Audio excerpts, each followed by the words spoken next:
in respect to our water service as to achieve better quality water and environment, we will introduce a fair funding model to deliver clean and reliable water. Now, clearly by this standard the government has failed. You have not put forward a fair funding model, and if you look at the Water Services Strategic Plan published 2 weeks ago, it says that a target date of 2021 has been set to eliminate boiled water notices. And there are currently 23,000 citizens in such notices, and up to 1 million others who are being served by 126 water treatment plants which have been classified as unsafe by the Environmental Protection Agency. And I know this is an indictment of the last government. I know that that is the case. They confirm, Irish Water, that it will take 25 years to reduce leakage to acceptable levels, a decade to remove dangerous lead piping, a quarter of a century to develop a water service that meets our short-term needs. Now, I remember very well at the height of the Celtic Tiger, Sinn Féin arguing, and I was one of those who argued, that the wealth, or at least an element of the surplus, should be set aside to provide infrastructure, including water services. And that, I think, would have been a better use of that opportunity which was created by the working people of this state. And when you were bringing forward the initial proposal to establish Irish Water, we argued that instead of giving the huge amount of money to the new entity and installing water meters and paying consultants, that this should have been spent addressing, as part of a catalyst for the economy and the stimulus to the construction industry, that this should have been spent on addressing the problem of leaks and pipes. So whatever way you look at it, the government's made a hames of this matter, and public anger forced you to do a U-turn. But you should have done the graceful thing. You should have just scrapped water charges as opposed to the bit of economic scamology that you were involved in. Just a word, if I can, Concordia, also on to say this: nobody should be in prison as a result of this issue. Okay. Well, this is the problem with this question, to be honest about fair this. enough. I'm refusing questions every day of the week to order deputies about operational matters to do with Irish Water, so I can't be seen to be allowed a debate into operational matters that I've already disallowed as to ordinary deputies. So you appreciate my position. Fair enough. That's fair enough, Concordia. Well, if I can turn then to, well, the point I'm trying to make is, in terms of the programme for government commitment to create a fair funding model to deliver clean and reliable water, that people would be better off abandoning what the remnants of that and going for a proper focus on providing that, but taking the burden off citizens. On the issue of climate change, Concordia, just if I can say a few words about that, please. It's very disappointing what the government have brought forward in its climate action and low carbon development bill, because it ignores. Did he take the three? He did, Lahalia, yeah. So, okay. It also ignores the recommendations of the All-Party Environment Committee, and my colleague Brian Stanley put forward a climate change bill which actually embodies targets for the reduction of emissions in legislation. And it's that sort of very, very practical measures, and we've discussed this in the past, Taoiseach, which can be achieved, as opposed to the vague commitments on key issues in the government's proposed bill. And it's not that long ago, and we all see the evidence of the changes in climate. We see it in terms of the flooding and businesses, family homes, parts of our coastal areas devastated. The Marine Institute have said that 230,000 farmed salmon were lost off the west Cork coast in just one of the 9 storms which battered that coastline. And the Climate Change 2012, in a report in 2013, the physical science basis said that the last decade was the warmest on record and put this down to the increase in the burning of fossil fuels. And it's generally recognised that it's humans who are creating these difficulties. So could I appeal to you, Taoiseach, to muscle up on these proposals, to do what the scientists are telling us to do, to set targets which will allow us to at least minimise the damage which has been done, and hopefully make sure that no further damage is done. And you know as well as I do, you come from a very beautiful part of this island. It isn't this generation's, it's everybody's. And it's particularly, it's not just our ancestral landscape, but it's for future generations. And we have a duty to pass it on to them in a way which is better than the way we found it. So I would, on this issue, ask the Taoiseach to do the right thing in these matters and to ensure that the Cabinet Subcommittee on Climate Change deals with detailed target setting, time frames and achievable goals. Thank you. Taoiseach.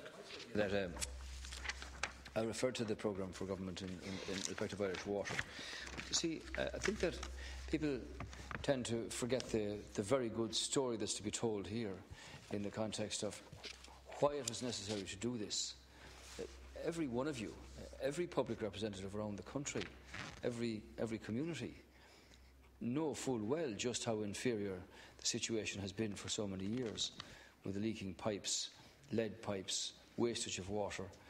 And as I often said to you, if it's oil you use up there in Donegal or in Louth, Deputy Adams, and if you found the tank was leaking by Wednesday, you'd say, well, we need to fix this. And if it leaked again the following week, you'd say the same thing. And it's gone on for years, for 50 years. We've had 40-50% of water leaking away into the ground before it's ever been used, though it was paid for to be treated.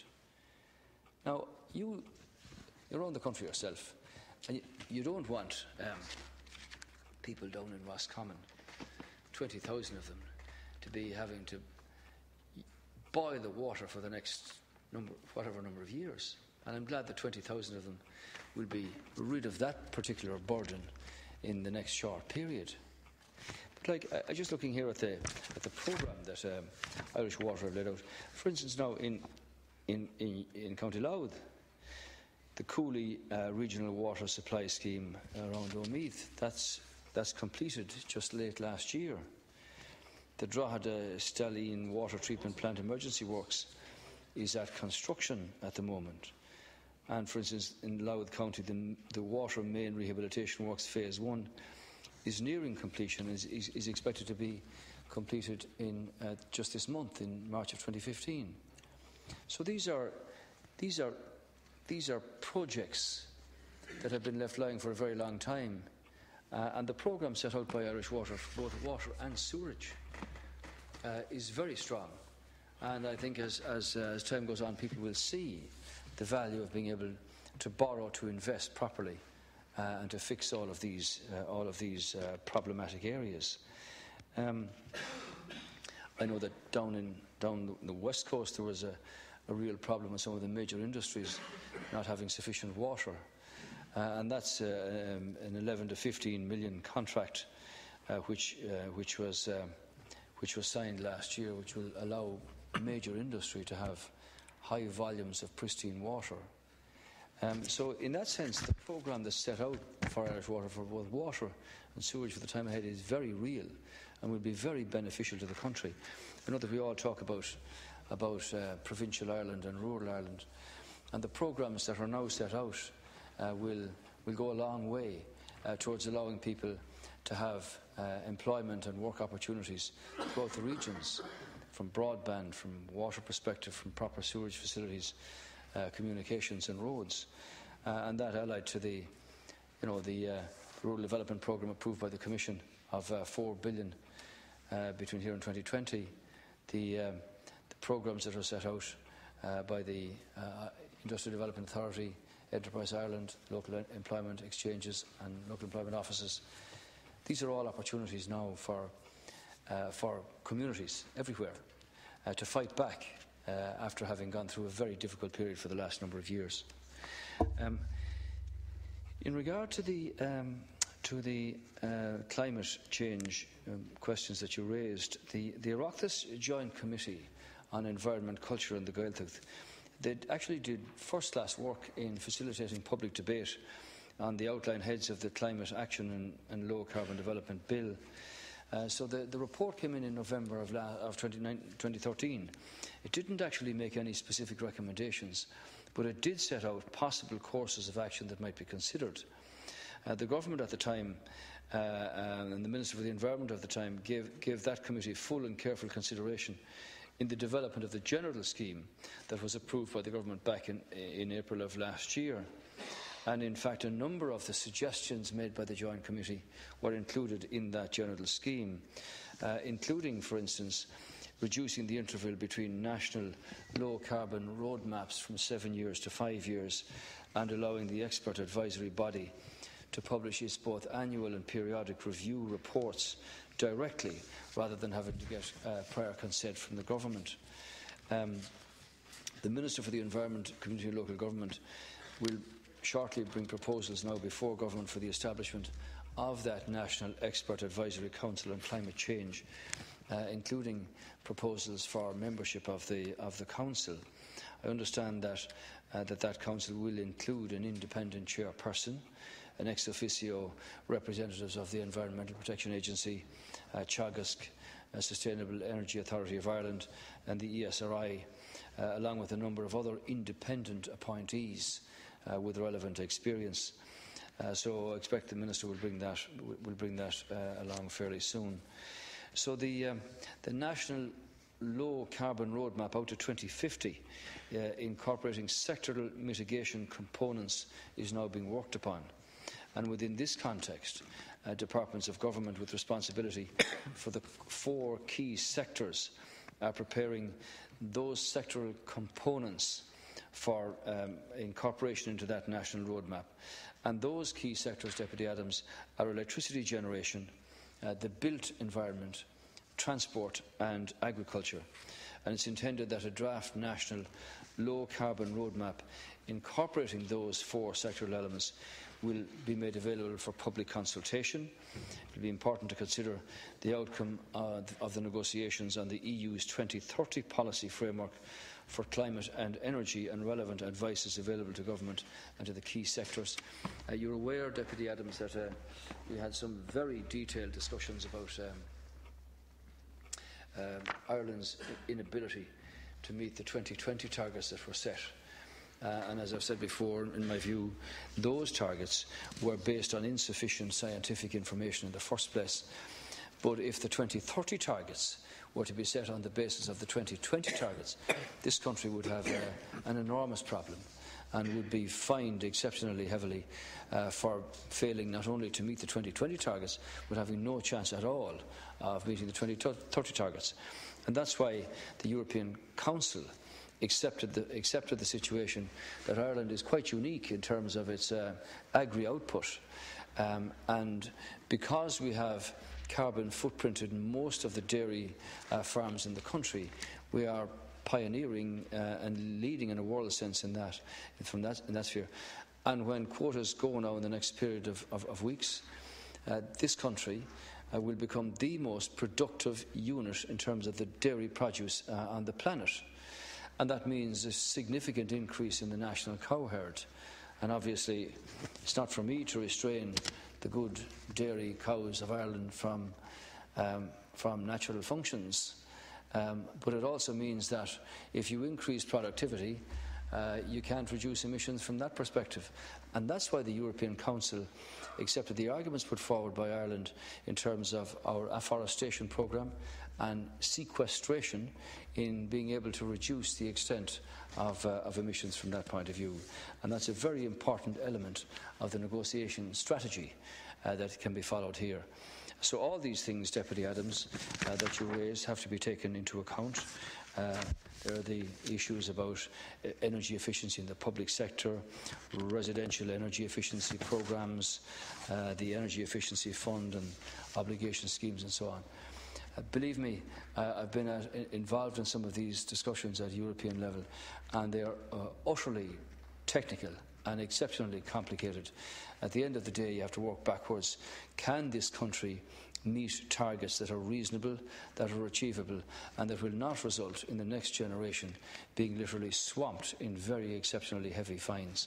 So the departments, in fairness to them, and the technical experts in the department are working exceptionally hard at Cancora to make a roadmap that is clear, that is achievable, and that will meet targets that are appropriate for Ireland, not wanting in any way to diminish the importance of what we're at, but for the exceptional efforts that are being made, that we make real progress and at the same time continue to be able to produce high quality food with low carbon emissions. These can be contradictory in some sense, but we want to be able to assure everybody that we can meet targets that will allow us to play our part in addressing many challenges, one of which is that the population of the world will be 10 billion by 2050. We have a significant potential up ahead of us to provide many thousands of jobs in the country by producing high quality food of a grass-based agri-sector, but we need to be able to have an understanding from a European perspective of just what's involved in us being allowed to do that.